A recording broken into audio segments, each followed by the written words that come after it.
السلام عليكم ورحمة الله وبركاته. أهلا وسهلا بكم في حلقة جديدة مع قناة مستر النوبي. إن شاء الله يا أولاد النهاردة هنستكمل مع بعض درس جديد من دروس الصف السادس الابتدائي، وهنتكلم إن شاء الله في الوحدة الرابعة عن الحملة الفرنسية في مصر والشام، اللي هي بدأت من عام 1798 وانتهت 1801. قبل ما أبدأ بس أحب أوضح حاجة. إن شاء الله من الحلقة الجاية هنبدأ نعمل امتحان إلكتروني للصف السادس ابتدائي، وإن شاء الله الامتحان هيبقى في الوحدة الأولى في الجغرافيا، فعايز الناس تجهز، وهبدأ أحط لك اللينك وهبقى أعرفكم إن شاء الله بوجود الامتحان. نبدأ مع بعض الدرس.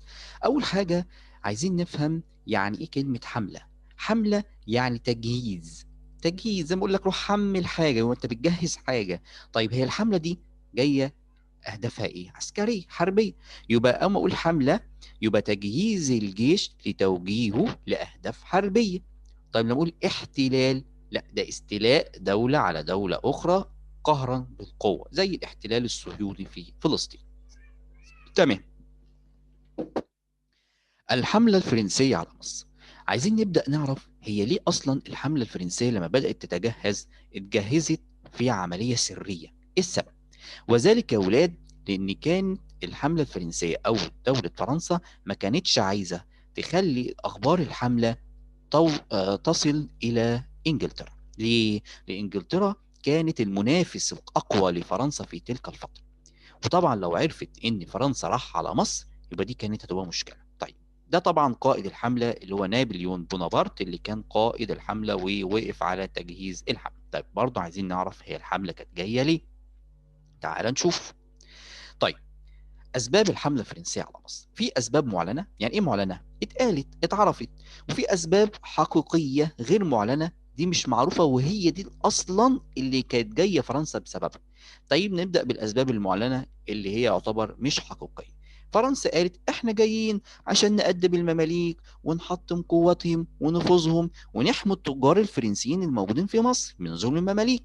مش كده وبس، ده احنا هنعمل لكم كمان حكومة وطنية اللي هيحكم فيها المصري. فهي كده يعتبر فرنسا جذبت انتباه المصريين جذبت انتباه المصريين لها.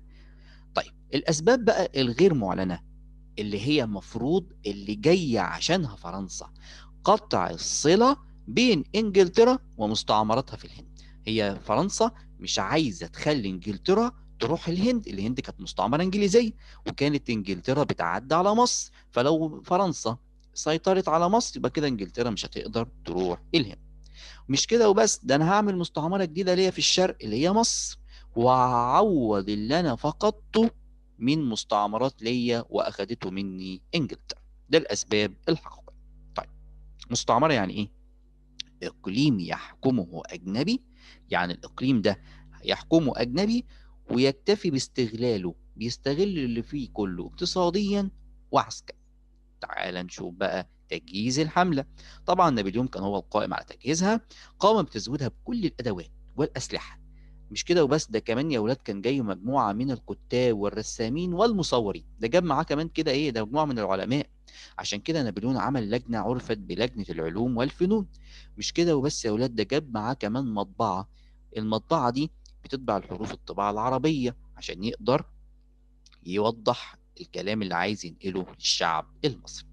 تعال نشوف بقى خط سير الحملة الفرنسية. أول حاجة خرجت الحملة الفرنسية من ميناء طولون، ده موجود جنوب فرنسا، في شهر مايو اللي هو شهر 5 عام 1798. استولت بعد كده على جزيرة اسمها في البحر المتوسط جزيرة مالطا، ثم بعد كده جزيرة كريت. طيب هو ليه نابليون ما راحش على طول على مصر؟ ليه راح جزيرة مالطا ثم جزيرة كريت؟ عشان يضلل الأسطول الإنجليزي ما يعرفوش هو راح فين. وصل اسكندرية أوائل يوليو، يعني في أول يوليو شهر 7 1798.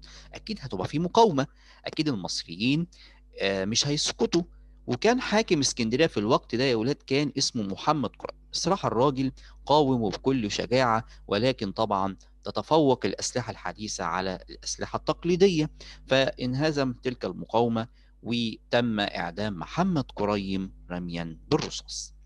طيب هنا بقى هتبدأ المواجهات ما بين الجيش الفرنسي والمماليك. طبعا المماليك اتحركوا بسرعة عشان يواجهوا الفرنسيين، فكانت أول المواجهات في معركة شبرا خيت، ولكن انهزم فيها المماليك بسبب طبعا الأسلحة التقليدية، وبدأ يتراجع المماليك إلى القاهرة عشان يحموه. فوجدت أو حدثت مواجهة أخرى في معركة إمبابة، وانهزم المماليك، وبالتالي يا أولاد انهزم المماليك في المعركتين. طيب، طبعا انتصر فيها الفرنسيين وفر المماليك إلى الصعيد، ودخلت الحملة الفرنسية القاهرة، ودي صورة طبعا لمحمد قريب. تعال نشوف مع بعض بقى إيه اللي حصل بعد كده.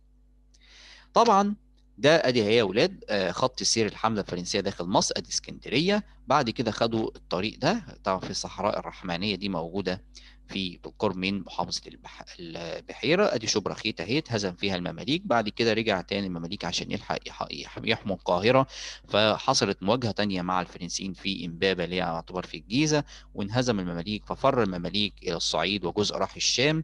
وطبعا دخل الحمله الفرنسيه مصر. تعال نشوف بقى ايه اللي حصل. طبعا كان نابليون بيلاحق المماليك في صعيد مصر، ما عايز يخلص عليهم، وهو واثناء بيلاحقه جاله خبر من كليبر اللي هو القائد الثاني في اسكندريه، بيقول له الحق، ده الاسطول الانجليزي حطم الاسطول الفرنسي في ابي قير، وكان بقياده مين الاسطول الانجليزي؟ نيلسون. طبعا الاسطول الانجليزي لما عرف ان الاسطول الفرنسي في مصر، راح وتم تحطيم الاسطول الفرنسي. طبعا الاسطول الانجليزي يتفوق على الاسطول الفرنسي، والكلام ده كان في شهر اغسطس وشهر 8 في نفس العام. طيب، تعال نشوف بقى ايه نتائج المعركه. انقطعت الصله بين الجيش الفرنسي في مصر وبين فرنسا. خلاص فرنسا كده مش هتقدر تبعت اي امدادات واي مساعدات للحمله الفرنسيه في مصر. كده الفرنسيين هيعتمدوا على ايه؟ هيعتمدوا على موارد مصر، وطبعا ضعفت قوة الفرنسيين وروحهم المعنوية. طبعا ضعفت لأنهم حسوا إن هم محاصرين من قبل الأسطول الإنجليزي.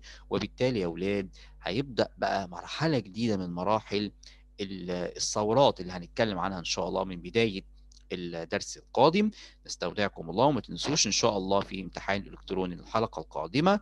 نستودعكم الله، والسلام عليكم ورحمة الله وبركاته.